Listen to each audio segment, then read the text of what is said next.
বঙাইগাঁও জিলাৰ বিজনী বিদ্যুৎ উপসংমণ্ডলৰ অন্তৰ্গত 6 নম্বৰ জামদহাত বিদ্যুৎ বিভাগৰ নাভূত নাচুত কাণ্ডত স্থানীয় ৰাইজ অতিষ্ঠ হৈ পৰিছে। 6 নম্বৰ জামদহাৰ প্ৰাথমিক বিদ্যালয়ৰ নিচেই কাষতে বিদ্যুৎ খুঁটা নথকাৰ লগতে মাজে মাজে বিদ্যুৎ পৰিবাহী তাঁৰ ছিঙি গৈছে।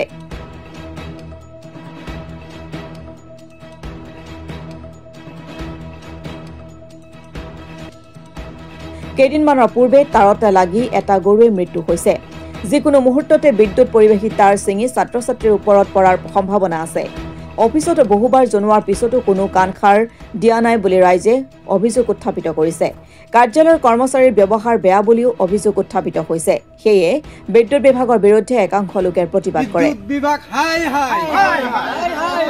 বিদ্যুৎ বিভাগ হাই হাই অতিগ্রে আমার কেবল তার লাগিবই অতিগ্রে আমার কেবল তার লাগিবই বিদ্যুৎ বিভাগ হাই হাই বিদ্যুৎ বিভাগ হাই হাই অতিগ্রে আমার কেবল তার লাগিব। আঙ্গিরি এনে স্কুলও আছে 6 নম্বর জামদহাত আমনে এনে খুঁটি নাই, খুঁটি না থাকাত গরু কত সময় চলে যায়, তার ছিঁড়ে যায় এরা।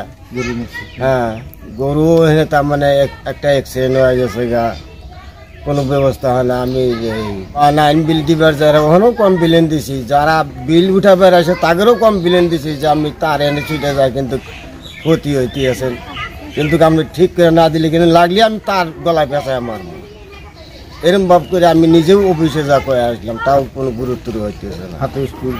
হাতে স্কুল পোলাপান সোলান সব সময় পরে কোনবা তার সুইটা যায়, পোলাপানের ক্ষতি করে না। লাইন বিলের কোনো গুরুত্বই নেই, আহাই নাই। সরকারক কিবা আহ্বান জানাবো নাকি? হ্যাঁ, খুব অনুরোধ জানাই আছো যে আমার এখানে খুঁটি লাগে। এই আমার এই পুরান তার খানি লুয়ে আমার নতুন তার এইখানে লাগে, টেবল তার লাগে এইখানে। অভিযোগ মানে এই তারগুলা ছিঁড়ে গেছে, তারগুলা লাইন মিলে কয়ে আছে, কমপ্লেন দিয়ে আছে, কিন্তু তাই তো গুরুত্ব দেওয়া নাই। হ্যাঁ, এলে স্কুল আছে, ওরা ছোৱালী বহুত গিলা পড়ি থাকে, বহি থাকে। হ্যাঁ, এটা গরু এটা মরিল, হ্যাঁ, কিন্তু লাইন মিলে তো গুরুত্ব নিয়ে দেয়। আমার এখানে ভাল তার লাগবো, কেবল তার দিলে হল। এই ক্ষেত্রে সরকারক কি আহ্বান জানাবো আপনি? আহ্বান জানাবো, খুঁটি লাগে, আমার খুঁটি লাগে, তার লাগে, কেবল তার লাগে। এগুলো লড়া ছোৱালী বেলা এগুলা পড়ি থাকে, বহি থাকে, এতে কোন ছিঙ্গিয়া তাৰ তো ছিটিয়ে গেছে, লাইন মিল গুৰুত্ব কেউ নিয়ে দেয়।